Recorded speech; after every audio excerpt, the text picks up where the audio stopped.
Bismillahirrahmanirrahim. Assalamualaikum warahmatullahi wabarakatuh. Sampurasun kawan-kawan pendengar setia Ruang Pena. Bagaimana kabar kawan-kawan semua? Semoga kawan-kawan senantiasa diberikan kesehatan, dilancarkan rezekinya, dan tentunya selalu dalam perlindungan Allah Subhanahu wa Ta'ala. Hamdan wa syukronillah, amma ba'du. Pada kesempatan kali ini, saya ingin berbagi tentang mandiri sejak dini, berdikari di kemudian hari. Kawan-kawan, kita tentu sudah mengetahui bahwasannya manusia merupakan makhluk terbaik yang diciptakan Allah Subhanahu wa Ta'ala dan mendapat kepercayaan untuk memimpin hamparan bumi yang luas ini. Manusia tidak akan mampu mengelola bumi jika masih bergantung pada sesuatu yang seharusnya dipimpin. Nah, untuk membangun jiwa mandiri harus memiliki tekad yang kuat, karena kemandirian tidak datang serta-merta, melainkan melalui proses yang panjang. Hanya manusia yang menghargai kemampuan dirinya yang akan menjadi mandiri. Manusia yang terbiasa ragu akan kemampuan dirinya tentu akan berlaku sebaliknya. Mandiri bukan berarti sombong dan bukan berarti tidak membutuhkan orang lain. Karena pada hakikatnya kita adalah makhluk sosial yang tidak bisa lepas dari bantuan orang lain.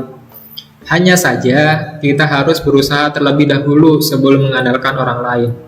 Sikap mandiri harus dibiasakan sejak dini, agar ketika beranjak dewasa, sikap mandiri ini sudah mendarah daging dalam diri kita.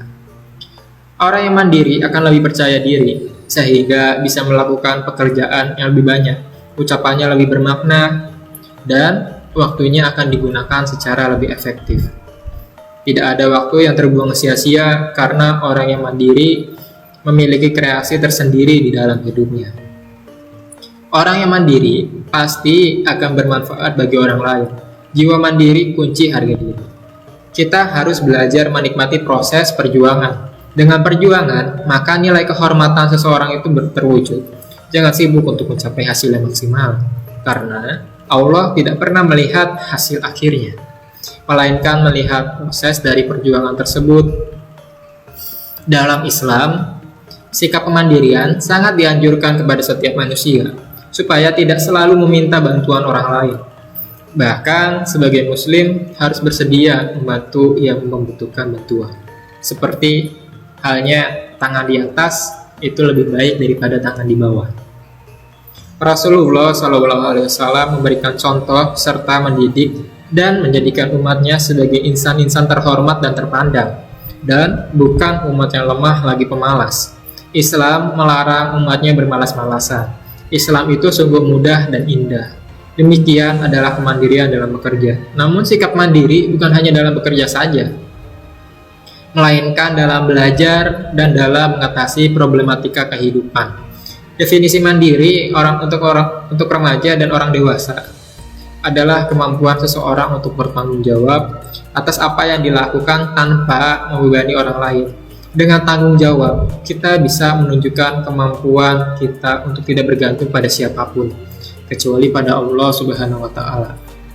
Jadi, kemandirian juga menjadi hal yang perlu ada dalam diri kita untuk mencapai kesuksesan. Terlebih, siapa yang tidak ingin meraih kesuksesan sebelum mencapai usia 30 tahun?